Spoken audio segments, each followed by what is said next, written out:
khaira fi kathirin apa? Min najwakum illa la khaira fi kathirin min najwahum illa man, kan? La khaira fi kathirin min najwahum illa man amara bi sadaqatin aw ma'rufin aw islahin bainan nas, kan? Jadi siapa-siapa dah hafal, ingat-ingatkan. Tidak ada kebaikan, tidak ada sebarang kebaikan fi kathirin, pada banyak-banyak bicara mereka. Sebab tu dosa, antara dosa yang paling berat, dan dosa besar tu memang dosa besar lah, maksud dosa yang berat letak kat lidah kita. Allah Ta'ala sebut la khaira, tak ada kebaikan pun pada kebanyakan ucapan-ucapan mereka. Illa, kecuali satu, man amara bisadaqatin, orang yang memerintahkan, orang yang mengajak untuk bersedekah. Au ma'rufin, mengajak pada baik, satu. Au, yang ketiga apa? Islahin bainan nas.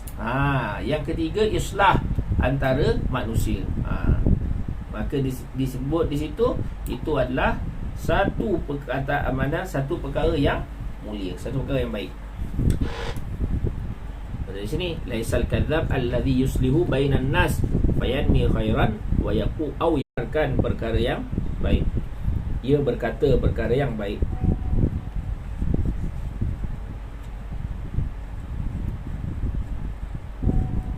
Kalau di dalam syarah ni ditulis bahawa apa? Bahawa haqiqatul kadzab allati hiyal akhbaru atau al-ikhbaru allati hiya al-ikhbaru ala khilafil waqi' hasilatun wa innama intafal ismu li maslahatil islah. Dia beritahu walaupun terkadang berita yang disampaikan itu tidak bertepatan dengan apa yang berlaku, tetapi dosanya tidak ada. Kerana apa? Kerana maslahah untuk memperdamaikan antara manusia. Okey. Seterusnya hadis yang ke-124.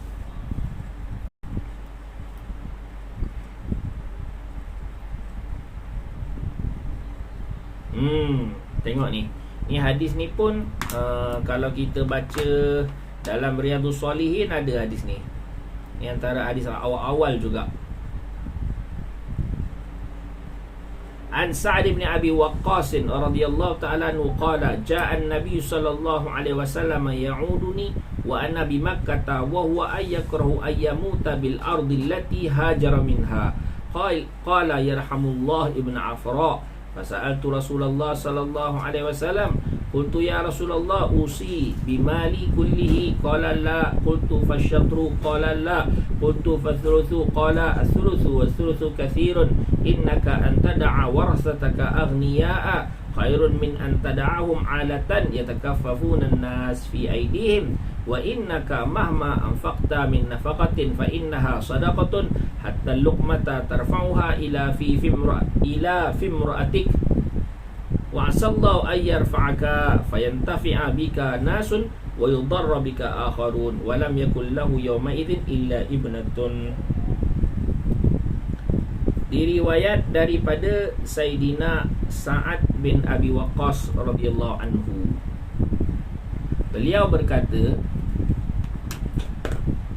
telah datang Nabi SAW menziarahiku sedang aku berada di Mekah, dan beliau tidak suka bahawa ia meninggal dunia di Mekah, di mana tanah yang dia telah meninggalkan atas perintah hijrah.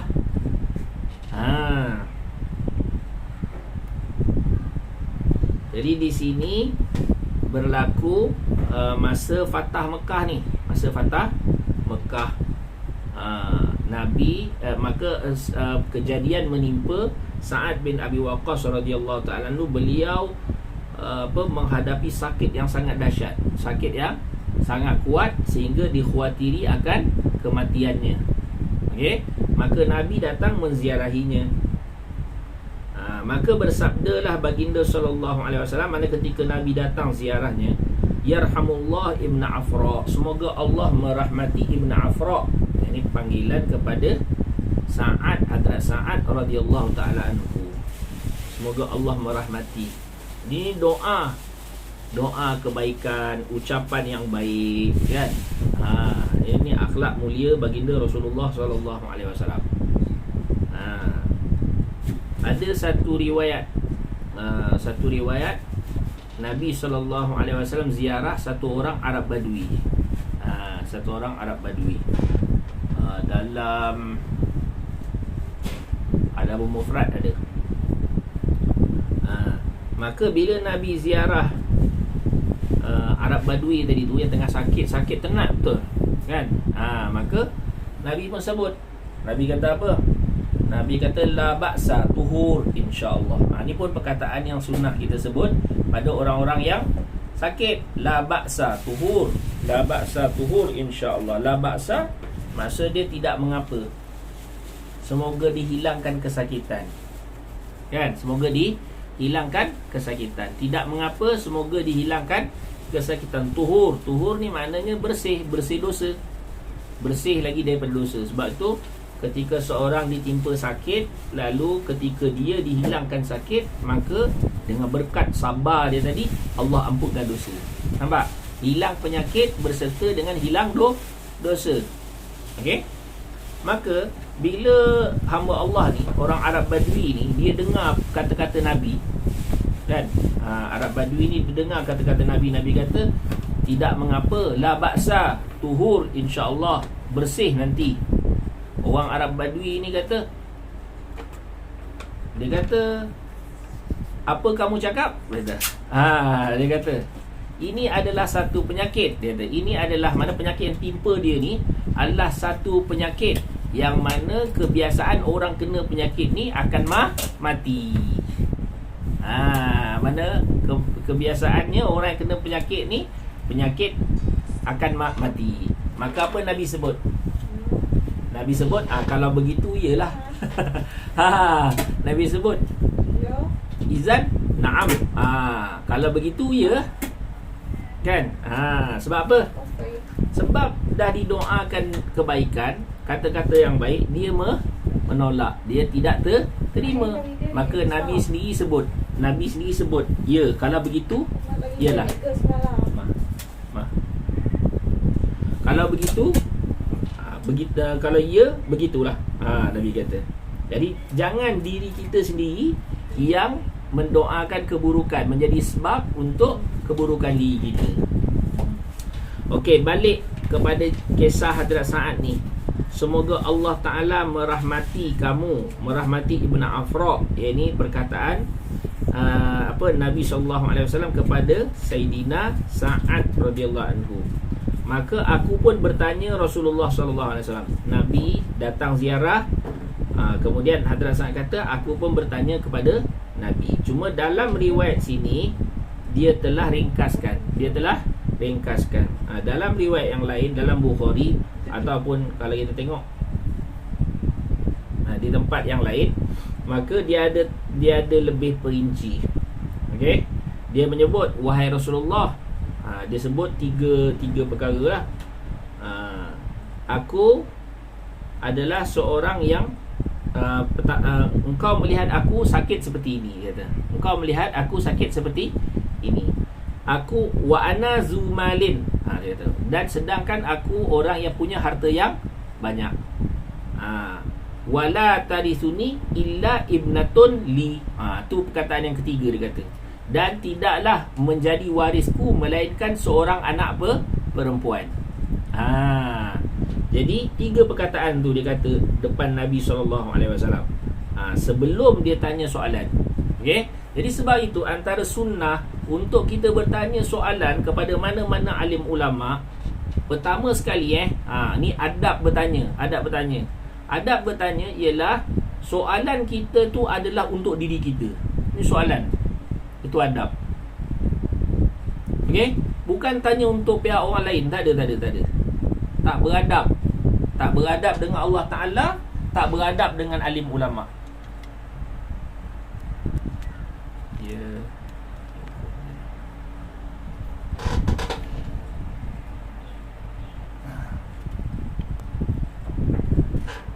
Okey.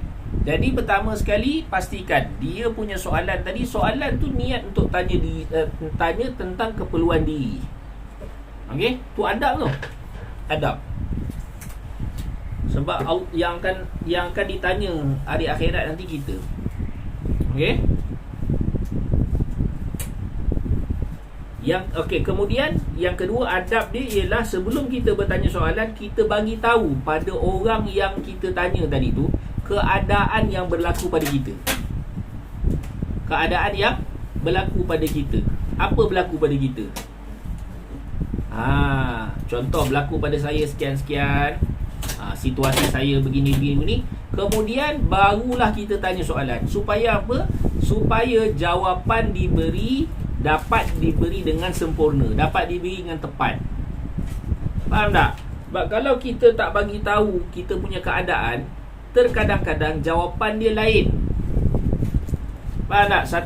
Satu soalan boleh jadi jawapan dia berbeza mengikut keadaan orang yang depan dia. Sebab tu dia kena bagi tahu. Contoh dia orang yang ada 2 anak, kan? Dengan orang yang ada 1 anak, soalan dia tentang harta faraid tak sama. Jawapan dia tak sama, kan? Sebab tu tak? Aku ada anak. Macam mana? Dia nak bagi tahu, aku ada berapa orang anak, berapa lelaki, berapa perempuan. Dia nak bagi tahu. Okey? Maka di sini Hadrat Sa'ad radhiyallahu anhu tunjukkan contoh. Dan beliau telah bagi tahu keadaan mereka dulu. Sama juga kalau kita tengok dalam kisah Hadrat Ka'ab radhiyallahu anhu. Okey? Kisah Hadrat Ka'ab radhiyallahu anhu, cuba tengok dalam hadis Riyadhus Salihin tu nombor 21. Kan? Nombor 21 bab sidik. Jadi hadis tu panjang. Jadi perkataan siapa? Isteri kepada Hilal bin Umayyah. Dia kan 3 orang yang tertinggal peperangan di zaman masa pada peperangan Tabuk tu. 3 orang sahabat yang tertinggal daripada menyertai Rasulullah sallallahu alaihi wasallam, menyertai peperangan Tabuk, tertinggal 3 orang. Siapa dia? Hadrat Ka'ab bin Malik, Hadrat Hilal bin Umayyah dan Hadrat Murarah bin Rabi' radhiyallahu ta'ala anhum. 3 orang ni sahabat mulia, sahabat Badar. 2 orang tu, Hilal bin Umayyah dan Murarah bin Rabi' adalah 2 sahabat Badar, tertinggal peperangan Tabuk. Hadrat Ka'ab Ansar, beliau tidak menyertai peperangan Badar. Di 3 orang ni tertinggal. Maka tengok soalan ketika mana Rasulullah sallallahu alaihi wasallam memerintahkan pada hari yang ke-40. Nabi kata, Allah Ta'ala telah mewahyukan kepada aku agar kamu menjauhi isteri-isteri kamu. Untuk 3 orang ni, kan? Kamu menjauhi isteri-isteri kamu. Maka sahabat bertanya, mana Hadrat Ka'ab, dia tanya, wahai Rasulullah, wahai Rasul, kepada Rasulullah, kerana Rasulullah menghantar Rasul, menghantar utusan. Apakah Nabi bermaksud menceraikan? Nabi perintah aku ceraikan ke? Maka utusan dia jawab, bukan. Tetapi Nabi kata jangan duduk sekali. Jadi kisah isteri kepada Hilal ni, dia datang kepada Rasulullah sallallahu alaihi wasallam dan dia tanya kepada Rasulullah, sebab dia kan isteri yang berkhidmat kepada suami. Suami tua. Maka dia datang pada Nabi, dia kata, ya Rasulullah, wahai Rasulullah, bahawasanya Hilal adalah seorang lelaki yang sangat-sangat tua. Satu. Seorang lelaki yang sangat-sangat tua. Satu, terlalu tua. Yang kedua, laisa lahu khadimun. Dan Hilal ni tidak ada orang yang berkhidmat untuknya. 2. Maka barulah dia bagi soalan. Barulah dia bagi soalan. Dia dah bagi tahu, wahai Rasulullah, Hilal ni adalah seorang yang sangat-sangat tua, kemudian tidak ada orang yang akan bantu dia kat rumah.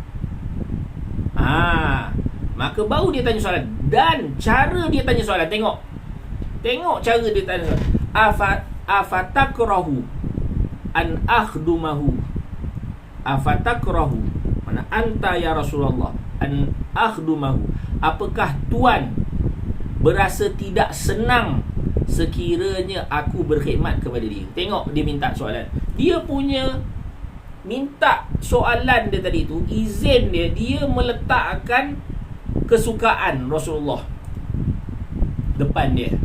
Afatakrahu an akhdumahu. Apakah tuan berasa tidak senang sekiranya aku yang berkhidmat kepada dia? Maka Rasulullah SAW jawab, bukan seperti itu.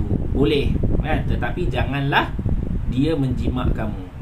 Janganlah dia mengadakan hubungan suami isteri, kan? Maka isteri Hazrat Hilal kata apa? Dia adalah terlalu tua, satu, dan yang keduanya, beliau telah ditimpa satu peristiwa yang begitu menyedihkan sehingga dia tidak melakukan apa-apa kecuali menangis.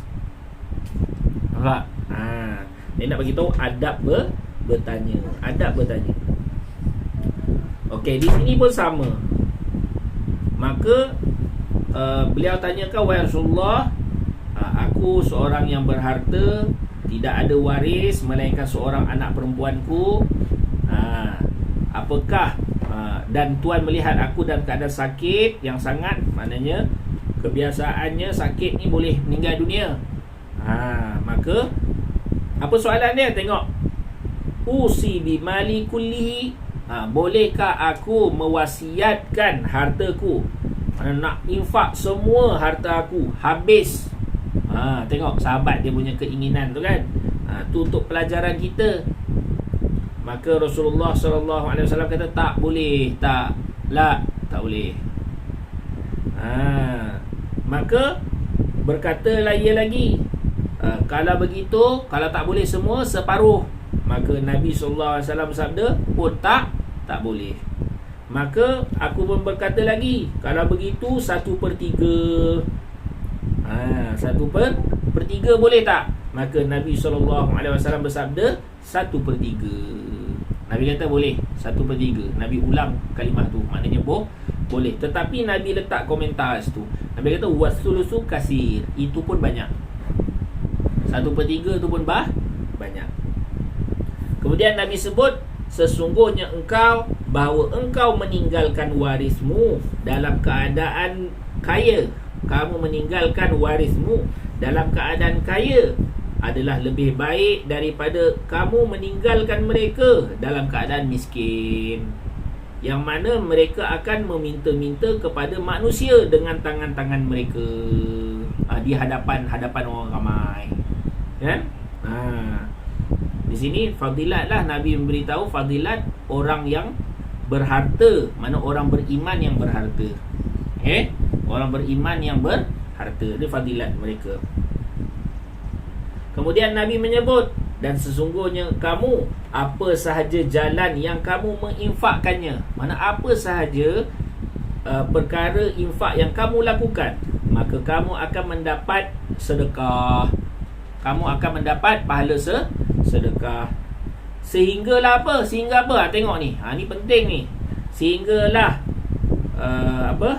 al-luqmata. Sehinggalah suapan. Mana satu suapan yang engkau mengangkatnya ke mulut isterimu, itu pun sedekah. Mana bagi kepada isteri, kan? Itu pun termasuk dalam sedekah. Walaupun tanggungjawab. Itu perintah dia. Itu perintah Allah, kan? Infak, nafkah kepada isteri, itu perintah Allah, tetapi tetap ada pahala sedekah. Di sini dan seterusnya pada hadis ni, Nabi SAW menyebut suatu perkara yang disebut oleh para ulama sebagai tanda-tanda kenabian. Tanda-tanda kenabian. Apa dia? Dan semoga Allah Ta'ala menghilangkan penyakitmu. asallahu ayyarfa'aka. Mudah-mudahan mudah-mudahan Allah Ta'ala menghilangkan penyakit kamu, maka sebahagian manusia mendapat manfaat dengan kamu dan sebahagian manusia mendapat mudarat dengan kamu. Jadi Nabi sebut tu isyarat. Nabi sebut isyarat. Dan mudah-mudahan Allah Ta'ala mengangkat kepada kamu penyakit kamu. Walaupun zahirnya dah nampak dah penyakit ni seolah-olahnya memang akan meninggal dunia. Sebab tu di awal hadis tadi disebut bahawa Hadrat Sa'ad kata dia tak suka nak meninggal kat sini. Tak suka nak meninggal di bumi Mekah. Sebab apa?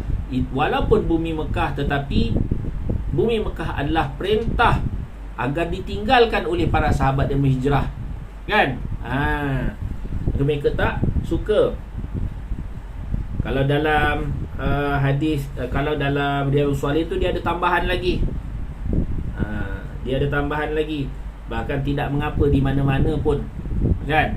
Kamu meninggal di mana-mana pun kamu berada, sekiranya kamu melakukan kebaikan, dia adalah tetap baik, kan? Maka di sini maka Nabi menyebut bahawa mudah-mudahan Allah Ta'ala menghilangkan sakitmu, lalu kamu ada manusia mendapat manfaat dan ada manusia mendapat mudarat. Maka para ulama menyebut, maka itulah yang berlaku sehingga pada zaman peperangan, zaman Sayyidina Umar radhiyallahu anhu, Sayyidina Sa'ad ni dijadikan general perang, kan? Maka ada orang yang selamat dengan beliau, mendapat kebaikan dengan beliau, dan ada orang yang binasa dengan tangan beliau. Itu antara kita kata perkataan Nabi SAW yang menunjukkan perkara akan datang. Itu dari Allah Ta'ala.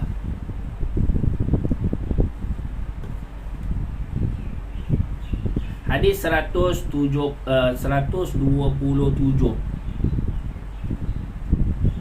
An Ibn Abbas radhiyallahu ta'ala anhuma anna Sa'd bin Ubadah radhiyallahu anhu tuwfiyat ummuhu wa huwa ghaibun anha faqala ya Rasulullah inna ummi tuwfiyat wa ana ghaibun anha afayanfa'uha syai'un in tasaddaqtu bihi anha qala na'am qala fa inni ushiduka anna haiti al-mikhrafa sadaqatun anha.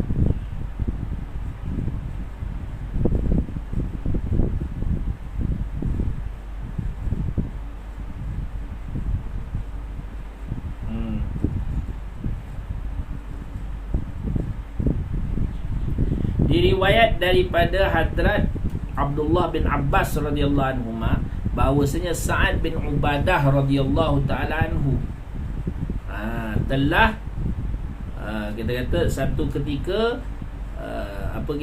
ibu beliau telah meninggal dunia. Sedangkan beliau, iaitu Hadrat Sa'ad, tidak, ni Sa'ad bin Ubadah tadi Sa'ad bin Abi Waqqas. Dua sahabat yang berlainan ya. Sa'ad bin Abi Waqqas dia adalah Muhajirin, Sa'ad bin Ubadah dia adalah Ansar. Jadi berlaku suatu perkara, iaitu kematian ibu kepada Hadrat Sa'ad bin Ubadah radhiyallahu taala anhu. Sedangkan beliau pada ketika itu tidak ada, mana tidak hadir, mana pada pengkebumian ibu dia, ya. Maka bertanyalah dia kepada Rasulullah sallallahu alaihi wasallam. Tengok, ini pun soalan.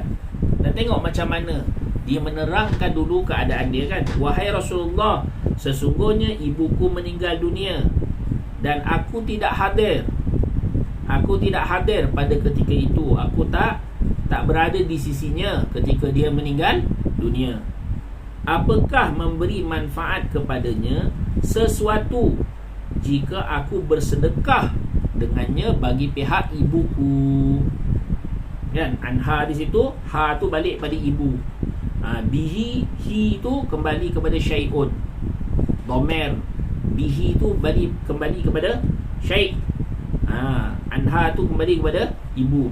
Okey, tahu kan? Setiap dhamir kena ada dia punya marja', kan? Dhamir kena ada marja'. Maka bersabda baginda sallallahu alaihi wasallam, ia akan memberi manfaat, Mana sedekah yang kau bersedekah bagi pihak ibumu tu, ada dia punya kebaikan dia, sampai kebaikan dia. Maka berkatalah Hadrat Sa'ad bin Ubadah radhiyallahu anhu, maka sesungguhnya aku menjadikan tuan sebagai saksi. Ushiduka, mana aku menjadikan tuan sebagai saksi bahawa kebunku haid ni mana kebun, al-mikhraf, nama al-mikhraf disebut dengan nama al-mikhraf. Kenapa? Kerana kerana pokok tadi dia kerana kebun dia memang kebun yang berbuah. Yang makna mikhraf ni mana kan tempat petik. Mana kebun yang lebat berbuah. Okey, mikhraf.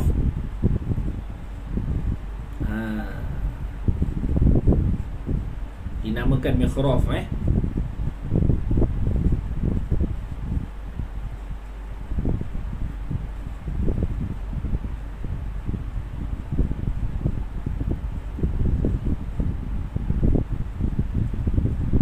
Jadi makna mikhraf tu ialah musmir.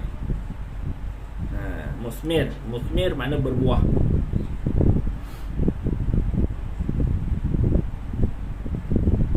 Maka aku menjadikan tuan sebagai saksi bahawa kebunku mikhraf ini adalah sedekah bagi pihak ibuku.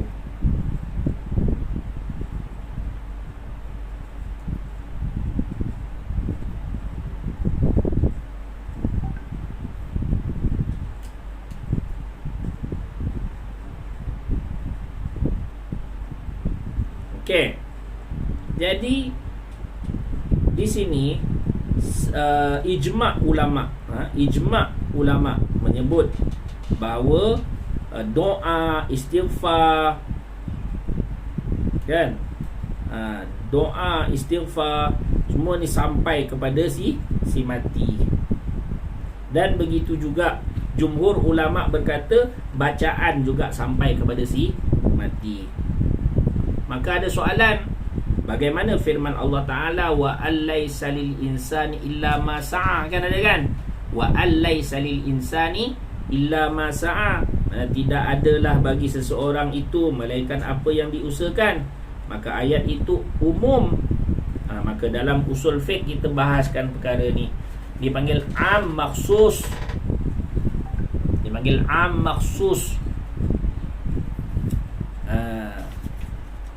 Ini adalah am makhsus, bukan dalam masalah bukan dalam perbincangan ini. Ini nak bagi tahu di situ wa allaysa lil insani illa ma sa'a, ialah setiap orang itu pasti dia akan dibalasi dengan amalannya. Bukannya nak bagi tahu amalan tak sampai. Faham? Setiap orang itu pasti akan dibalasi dengan amalannya. Itu maksud dia. Walaupun ayat tadi am, okey, tapi am makhsus. Kalau kau mengaji nanti dalam usul fiqh, dia akan bincang di detail. Am mana makhsus, beza dengan am makhsus kan. Khusus berbeza dengan am makhsus. Okey.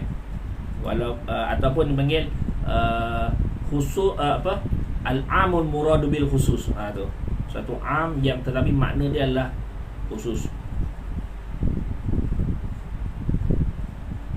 Okey, jadi makna wa allaysa lil insani illa ma sa'a itu maksud dia ialah nak menekankan, mana kan kita belajar dalam balaghah huruf la dengan illa kan. La dengan illa tu hasrin kan.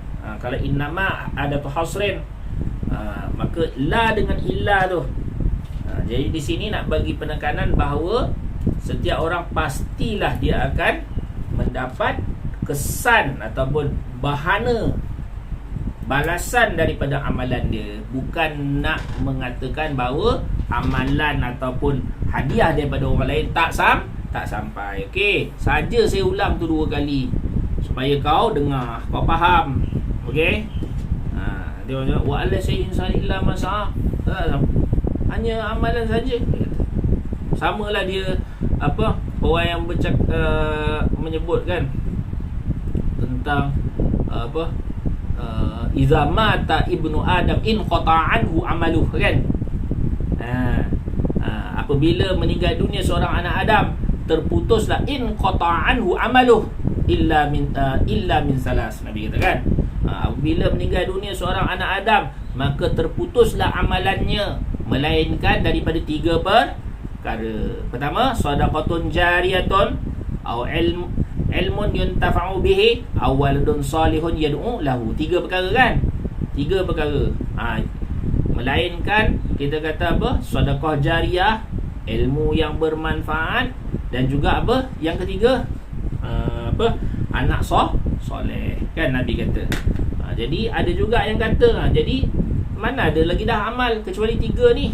Benar. Faham molek. Hadis tu tidak menunjukkan langsung bahawa amalan orang lain tak sampai pada dia. Mana kalau dihadiahkan tak sampai. Hadis tu tak tunjukkan pun. Hadis tu memberitahu bahawa amalan si mati sendiri habis. Kerana kubur bukanlah tempat untuk beramal. Jadi macam mana kita nak kekalkan amalan kita kat dunia? Maka perbanyakkan wakaf, perbanyakkan anak soleh, perbanyakkan. Anak soleh ni bukan anak je, ni anak murid semua, walad soleh. Dan juga ilmu, kan, ilmu bermanfaat. Itu cara kita nak mengekalkan amalan kita walaupun telah meninggal dunia. Bukan nak bagi tahu bahawa sedekah orang lain, pahala yang dihadiahkan tak sampai. Bukan itu maksud dia. Nabi sebut lafaz tu sendiri. Manilah sebab itu kita dah baca sebelum ni kan.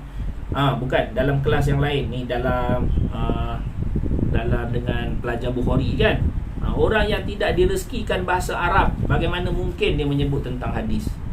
Bagaimana mungkin berani dia mensyarahkan tentang hadis Nabi SAW? Kan? Sedangkan Nabi sebut in qata'anhu amaluh. Nak cerita dia ialah amal terputus. Amalnya, Nabi kata, amal si mati terputus. Betul. Itu bukan nak kata pahala tak ada, pahala daripada orang lain tak sampai. Bukan. Khair. Lepas ni setakat tu dulu. Lepas ni hadis yang 129 kan, 129. Jadi hadis ni lagi besar dia punya pengertian dia. InsyaAllah kita besok pukul 11 besok InsyaAllah. Okay. Subhanallah bihamdihi, subhanakallah wa asyhadu an la ilaha illa anta wa astaghfiruka wa atubu ilaik.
Masya-Allah, perniagaan rakan medik ni Cik Yati Cik Yati. Baik, semoga Allah Taala terima kita insya-Allah. Hanif Bai. Ramai tak? Masya-Allah.